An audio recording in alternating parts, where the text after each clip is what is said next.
Buenas tardes, estimados cofrades de la Cofradía de las Siete Palabras de Soria, estimados escuchantes de esta pequeña charla sobre la doctrina social de la Iglesia. La doctrina social de la Iglesia podemos definirla como un humanismo integral, porque tiene al hombre como centro y es al hombre en su integridad. Es todo hombre y para todos los hombres. No podemos acotar la humanidad de Europa o el hombre cuando tiene pues, su plenitud de 25 a 50 años, sino que abarca su integralidad como persona desde el momento de su concepción hasta la muerte natural. Y como somos hijos de Dios, pues se busca que sea un humanismo solidario, que busca la fraternidad, como nos recuerda el Papa en su encíclica Fratelli Tutti. Me parece una iniciativa estupenda esta de la formación de los cofrades en todos los niveles, pero que tiene que ser una formación, como precisamente la doctrina social de la Iglesia es una formación para la acción, no es simplemente para un conocimiento erudito, sino que debe buscar después cómo poner esos principios, fundamentos y valores permanentes de la doctrina social de la Iglesia en acción en nuestra querida Iglesia de Dios Masoria, en nuestra tierra, porque así es la doctrina social de la Iglesia, va siempre encaminada a la acción y en un momento concreto y en una situación concreta. La doctrina social de la Iglesia es un cuerpo de doctrina cuyo objetivo principal es interpretar las complejas realidades de la vida del hombre. El mundo siempre es complejo, el mundo siempre está, últimamente más, viviendo unos cambios muy acelerados, y entonces pues desde ahí, desde ese análisis que hacemos desde el Evangelio, desde los principios que surgen del Evangelio, pues examinar su conformidad o diferencia con lo que el Evangelio enseña acerca del hombre y así orientar en consecuencia la doctrina y la conducta cristiana, como nos decía San Juan Pablo II en la Solicitudo Rei Socialis, una de las grandes encíclicas de doctrina social. Tenemos que decir que la doctrina social de la Iglesia es también un rico patrimonio de todo el pueblo de Dios. Pertenece a todos, es pensamiento, pero es un pensamiento social para la acción social, que debemos conservar con fidelidad y renovarlo continuamente, porque como decía antes, la realidad va cambiando y entonces pues tenemos que ir renovando también no los principios permanentes, los grandes valores de la doctrina social, pero sí las directrices para la acción y las pautas también que nos alimentan, que llevan a la acción. Es algo que alimenta nuestra visión de vida. ¿Por qué? Porque es mucho más que una ideología que siempre reduce, es más que un pensamiento de un grupo, sino que al ser un pensamiento que surge del Evangelio para todo el pueblo de Dios, pues alimenta nuestra visión de la vida, ensancha nuestro conocimiento y también nuestra mente, porque nos hace ponernos en el lugar del otro, como hizo Jesús con el misterio de su encarnación, que siendo de condición divina se rebajó para ser uno de nosotros y saber del sufrimiento, saber de la explotación, de las injusticias.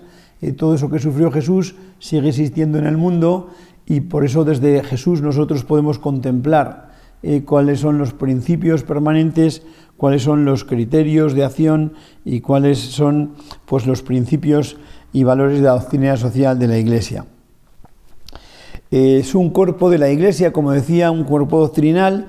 ¿Por qué? Porque la Iglesia tiene el derecho, pero también el deber de enseñar su pensamiento social que surge del Evangelio en orden al bien común. No es algo que podamos decir por qué la Iglesia habla de las liturgias, pero que no se meta en política, que no se meta en justicia, que no se meta en los temas sociales. No, es un deber, y no solamente es un derecho, sino que es un deber de iluminar también pues la conciencia de los fieles cristianos, y en este caso, y desde una encíclica preciosa que es la Pacem in Terris, se dirige a todos los hombres de buena voluntad. ¿Para qué? Porque todos juntos debemos edificar el bien común.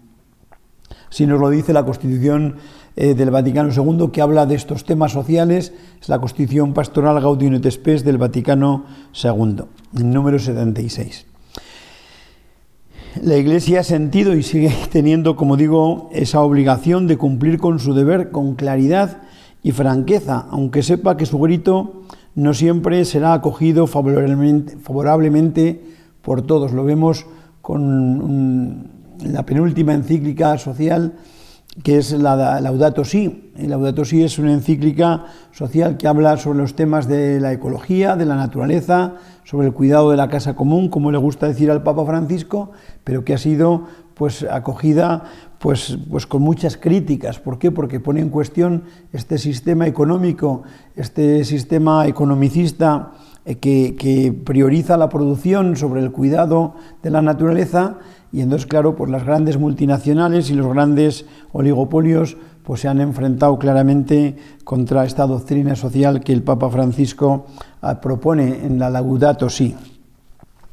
Y tenemos que decir que la doctrina social de la Iglesia ilumina las realidades de cada época, tomando como referencia la conformidad con el Evangelio. Bueno, pues eso sería el marco de esta doctrina social de la Iglesia, cómo nos situamos.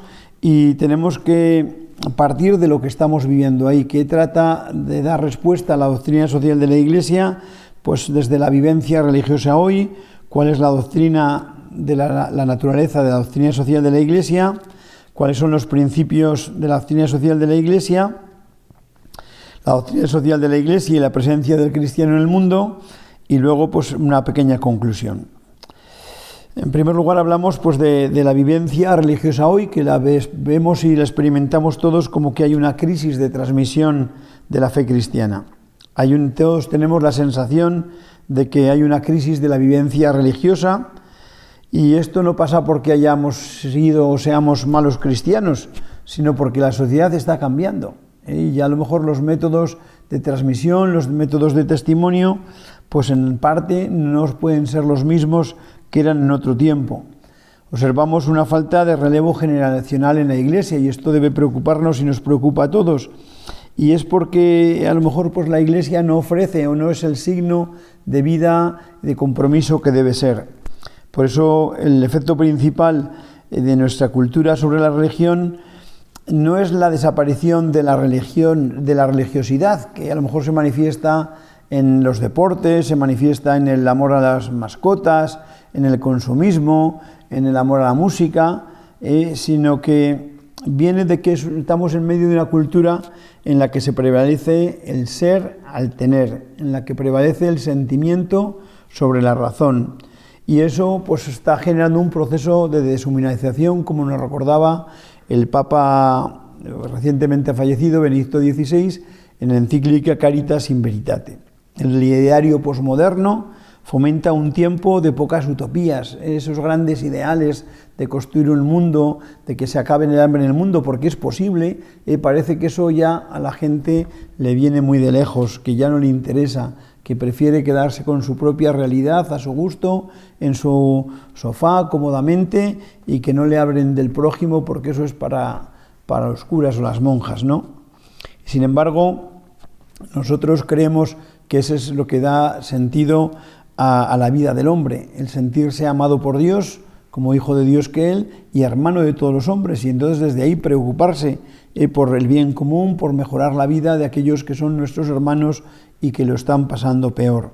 Por eso hace falta recuperar pues los grandes ideales, los grandes proyectos de humanización, de que llegue la verdadera paz, de que desaparezcan las guerras, de que desaparezca el hambre en el mundo. Ahora que estamos en medio de la campaña de Manos Unidas, pues cuando empezaron aquellas benditas mujeres, aquella campaña contra el hambre que llamaban, estaban iluminadas por la encíclica Populorum Progressio, una encíclica social muy importante de San Pablo VI, y creían que era posible, porque es posible acabar con el hambre en el mundo. Hace falta corazones sinceros que se impliquen, que nos impliquemos, que luchemos unidos para que eso sea posible. Hace falta legislaciones que busquen el compartir antes que la explotación, como ha denunciado el Papa Francisco ahora en África, y que quieran de verdad pues compartir y buscar el bien de la sociedad en unión con otros estados, con otros países. Ante esta crisis religiosa, la propuesta cristiana es la nueva evangelización, es la respuesta más profunda y más correcta. ¿Qué es la nueva evangelización?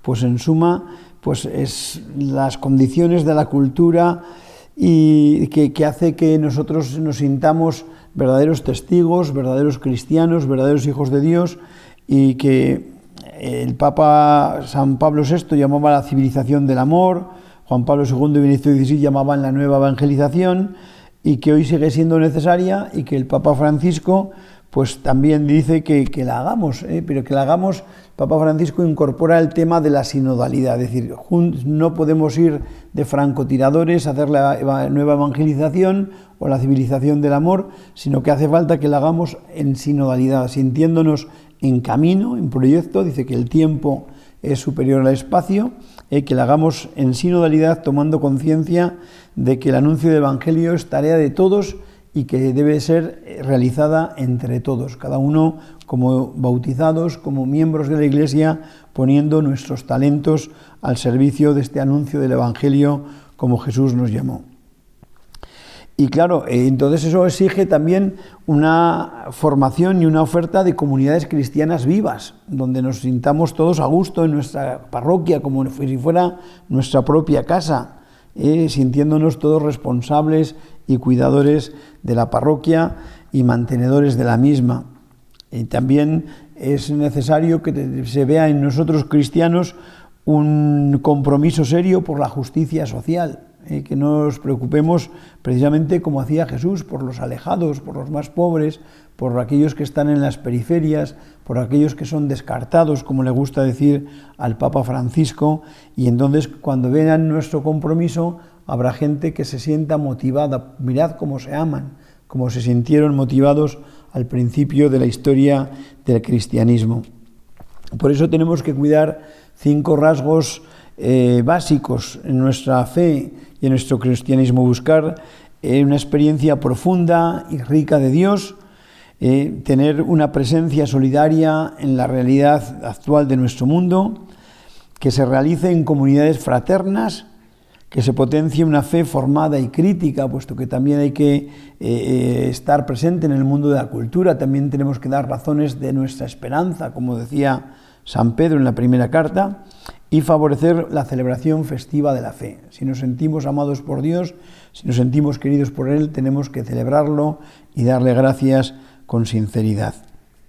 Y en este contexto de nueva evangelización, de propuesta de un evangelio y una iglesia renovada, pues la doctrina social de la Iglesia se nos presenta como un esfuerzo por iluminar y acompañar nuestra experiencia, y entendemos pues así que la naturaleza de la doctrina social de la Iglesia pues tiene unos fundamentos bíblicos, unos fundamentos cristológicos, unos fundamentos antropológicos, unos fundamentos eclesiales, y que su contenido se fija sobre todo en la atención a la persona y a la sociedad. Como decía antes, no es una doctrina para la elucubración, sino que es una doctrina para la acción, para ponerse en marcha y hacer presente el Evangelio del Señor. Y la finalidad es eminentemente pastoral, es ofrecer un servicio al ser humano y al mundo para promover la dignidad humana, invitando a la colaboración a todos los hombres de buena voluntad y a todos los cristianos. La doctrina social de la Iglesia, como cuerpo de doctrina y de pensamiento social, surge a finales del siglo XIX con la encíclica Rerum Novarum. Fijaos, el título es sobre las cosas nuevas. Estaba el mundo cambiando entonces, se había producido un proceso acelerado de cambio en la sociedad con la Revolución Industrial, y en 1891, el 15 de mayo, el Papa León XIII publica esta encíclica Rerum Novarum, que da origen a otras muchas, unas 16, sobre la cuestión social. Era algo que parecía que la Iglesia no tenía que hablar sobre esos temas, pero había unas propuestas, unos problemas, pues digamos, culturales, filosóficos, como eran el nacimiento del socialismo y del comunismo, del anarquismo, por una parte, como una propuesta nueva de sociedad, Por otra parte también estaba el capitalismo pues más exacerbado, con la explotación pues de tantos y tantos obreros, con unas jornadas laborales larguísimas, con explotación de niños en las fábricas, porque hacía falta mucha mano de obra para aumentar la producción. Y entonces, bueno, pues ante eso el Papa León XIII pues publica esa encíclica, como digo, la primera de toda una serie de encíclicas sociales, que se llama Rerum Novarum, en 1891. Entonces, la cuestión social tenía una dimensión más europea, más pues de hablar del norte, de los países ricos, de una cuestión pues de Europa, de América, y hoy, sin embargo, pues tiene una dimensión mundial. Y abarca no solamente, como en las primeras encíclicas, los aspectos más económicos y sociales y políticos, sino también los culturales y de desarrollo de la sociedad. La Iglesia, para hablar de lo que es la sociedad, se sirve de las ciencias pues, humanas y sociales, de la sociología, de la economía, de distintas ciencias, para iluminar también y basarse en la doctrina social de la Iglesia, porque siempre dialoga sobre las propuestas que se están dando en la sociedad. Decía San Juan Pablo II en la encíclica que publicó a los 100 años de la Rerum Novarum, en la Centesimus Annus, decía: hay que tener presente desde ahora que lo que constituye la trama y en cierto modo la guía de toda la doctrina social de la Iglesia es la correcta concepción de la persona humana y de su valor único. Es partiendo de la persona como don de Dios, como criatura de Dios, a partir de ahí es buscar cómo es la persona que vive en una sociedad y que necesita de la sociedad para desarrollarse integral y solidariamente, es respetada y puede ser, pues así, alcanzar su felicidad, alcanzar la vida eterna en medio de la sociedad. El método que se emplea siempre en la doctrina social de la Iglesia es fundamentalmente inductivo-deductivo, es decir, se parte de la realidad social, de los problemas que se están dando en la sociedad, se hace una inducción y a partir de ahí se ilumina con la doctrina pues, católica, con los evangelios, como decía antes, con los fundamentos cristológicos, bíblicos, eclesiológicos, para ir recordando los valores fundamentales y llegando a las directrices para la acción. ¿Dónde podemos encontrar la doctrina social de la Iglesia? Pues la encontramos en primer lugar en los documentos conciliares. En el periodo que llevamos de historia de doctrina social de la Iglesia, desde 1891, solo ha habido un concilio, el Concilio Vaticano II, y hay una constitución, hay cuatro grandes constituciones en el Vaticano II, y una de ellas es dedicada a los temas sociales. Es la Constitución Pastoral Gaudium et Spes, que habla sobre los gozos y las esperanzas, sobre las alegrías y las tristezas de este mundo. Son también los gozos y las tristezas, las alegrías y las pobrezas de la Iglesia de nuestro tiempo. Entonces es un documento de referencia en el que hoy se abarca prácticamente todos los temas sociales, políticos y culturales que abarca la doctrina social de la Iglesia. Y en segundo lugar, encontramos la doctrina social de la Iglesia en las encíclicas. Estas ya, como digo, más enfocadas a la realidad de un problema, en un tiempo concreto, en una situación concreta. ¿Por qué? Porque ningún documento de la doctrina social de la Iglesia habla de realidades inexistentes, no es pura colaboración, sino que se trata de, a partir de una realidad social, política, económica, cultural, e iluminar esa realidad desde el pensamiento social cristiano.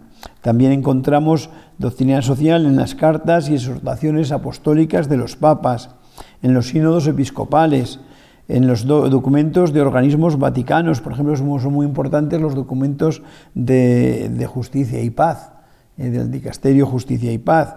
Y también podemos encontrar doctrina social de la Iglesia en documentos episcopales. Pensaos en estos dos últimos que hay aquí presentes: el Dios de los pobres, del 2015, lo escriben los obispos para iluminar la realidad española después de la crisis económica que se había vivido a partir del 2009. Y justamente pues empieza hablando de las nuevas pobrezas, habla del empobrecimiento también espiritual, Y luego dice de la negación de la primacía del ser humano, de la cultura de lo inmediato y de la técnica, de un modelo centrado únicamente en la economía, de la idolatría, de la lógica mercantil, y luego, fijaos, después de describir la realidad, comienza diciendo, bueno, principios de la doctrina social que iluminan esta realidad. Y entonces da 5 principios que son la dignidad de la persona, el destino universal de los bienes, la solidaridad, el bien común y el principio de subsidiariedad y el derecho a un trabajo digno y estable. Dice, bueno, pues hemos visto esa realidad social, tenemos aquí unos principios permanentes que iluminan la realidad, ahora vamos a ver qué podemos hacer, cómo vienen las directrices para la acción. Y en el último documento que acaba de hacerse público hace un mes, el Dios fiel mantiene su alianza, es sobre persona, familia y sociedad, pues también vuelve a buscar, después de describir la realidad social, también vuelve sobre la persona, la familia y la sociedad, también después vuelve a la doctrina social de la Iglesia para decir cómo es necesario pues, que iluminados por estos principios, nosotros busquemos el bien para la persona, para la familia y para la sociedad. Por tanto, es en los documentos, como digo, conciliares, en las encíclicas, en las exhortaciones apostólicas de los papas, en los sínodos episcopales, en los documentos de organismos vaticanos y en los documentos episcopales, donde podemos encontrar el pensamiento social cristiano o la doctrina social de la Iglesia. Por tanto, tenemos que saber siempre que la doctrina social de la Iglesia hay que delimitarla muy bien en los temas a los que se refiere ese documento, a la realidad concreta que se quiere iluminar y en el contexto histórico en el que eso se está dando. No vale que cojamos un documento de los obispos de Oceanía para iluminar nuestra realidad española. ¿Por qué? Porque es distinto. Es verdad que los principios permanentes van a ser los mismos, pero a lo mejor las directrices para la acción pueden ser distintos. Y constituye así un rico patrimonio, como decía antes, de todo el pueblo de Dios, que debemos conservar con fidelidad. Siempre tenemos que decir que la enseñanza social de la Iglesia tiene en cuenta las condiciones históricas en las que se escribe, se publica, y por tanto que las encíclicas nos ayudan a conocer la historia. Podemos ver cómo, pues se os decía antes, la Rerum Novarum se escribe ante la revolución industrial que se estaba viviendo en Europa a finales del siglo XIX y en América. Como la Pacem in Terris se publica ante la tensión en la que vivía el mundo a causa de la Guerra Fría en el año 1960 por Juan XXIII.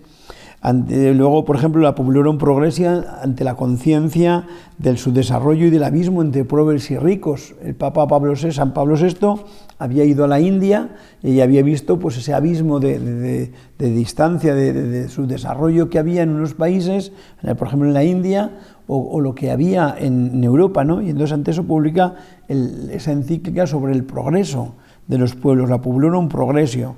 O el Papa San Juan Pablo II, que publica, con motivo de los 100 años de la primera encíclica, la Rerum Novarum, publica el Centesimus Annus ante la caída del muro de Berlín. ¿Qué pasa? Que ahora solo queda una concepción económica y política de la realidad, que sería el capitalismo, porque el comunismo, el socialismo se había hundido. No, pues el Papa ilumina esa realidad. O, por ejemplo, pues el Papa, como decía Benedicto XVI, ante la confusión y el relativismo, pues habla de la caritas in veritate, y que la caridad en la verdad, como la verdad tiene que llevarnos al ejercicio de la caridad, la verdad del hombre, la verdad de la sociedad, nos implica nuestro compromiso. Y cómo no podemos ejercer la caridad si no estamos en la verdad.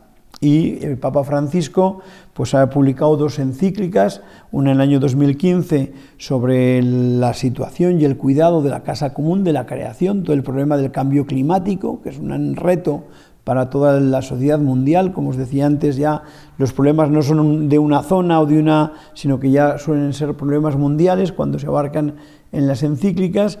Y luego, pues la Fratelli Tutti sobre la fraternidad, cómo tenemos que crecer en la fraternidad, de sentirnos unos responsables de los otros para mejorar nuestro mundo y lo que somos. Por un lado es constante, decía, se mantienen los principios permanentes de la doctrina social de la Iglesia, y por otro es siempre nueva, dado que está sometida al constante flujo de los acontecimientos en que se mueve la vida de los hombres y de las sociedades. Que la encíclica lee la realidad de cada época con una mirada retrospectiva, suele recordar algunos principios de antes y luego afronta pues una mirada nueva sobre las situaciones nuevas. Por eso nos ayuda a vivir lo más intensamente posible una vida de fe, de sentirnos hijos de Dios, de sentirnos hermanos de los hombres, de sentirnos responsables de nuestro mundo y del bien de nuestros hermanos, del bien común. Nos ayuda también a vivir la doctrina social de la Iglesia en un sentido crítico ante las ideologías, ante las manipulaciones, ante los intereses, pues a veces como digo, pues de oligopolios o de grandes empresas, y nos ayuda a cultivar también una sensibilidad especial para mirar nuestro mundo con los ojos de Jesús. La mirada de Dios, decía San Juan de la Cruz, es amor. Si nosotros leemos la doctrina social de la Iglesia, también provocará en nosotros una mirada de amor para con los demás. Los principios permanentes de la doctrina social de la Iglesia son, en primer lugar, y el más fundamental, es la dignidad de la persona, de la que surgen los derechos humanos. Luego, pues es partiendo de la creación, hagamos al ser humano a nuestra imagen como y semejanza y domine sobre la creación. Pues este es el primer valor fundamental. El ser humano es el núcleo central de la enseñanza social de la Iglesia, porque está escrita para el bien del hombre, que no se puede entender como individuo, sino que se entiende como miembro de un pueblo, miembro de una sociedad, y por tanto, si la sociedad o el pueblo no está bien, pues esa persona no puede sentirse bien. El segundo principio permanente es el bien común, es decir, claro, la persona no es un individuo, hay que mirar a la sociedad. El segundo principio fundamental o permanente es el bien común. Y luego, porque somos pueblo, hay un principio que surge, que es la subsidiariedad. Lo que puede hacer el individuo no lo tiene por qué hacer la sociedad. Lo que puede, si un individuo pues puede nutrirse de los alimentos con su trabajo y desarrollar su casa, no tiene por qué el Estado inmiscuirse en esos asuntos. Si esa persona está en una situación de necesidad, pues lógicamente por el principio de solidaridad, que es el cuarto principio, pues la solidaridad hace que a través de los impuestos se redistribuya la riqueza y no haya ninguna persona que pase hambre o que le falte la sanidad o le falte lo más básico en nuestro entorno.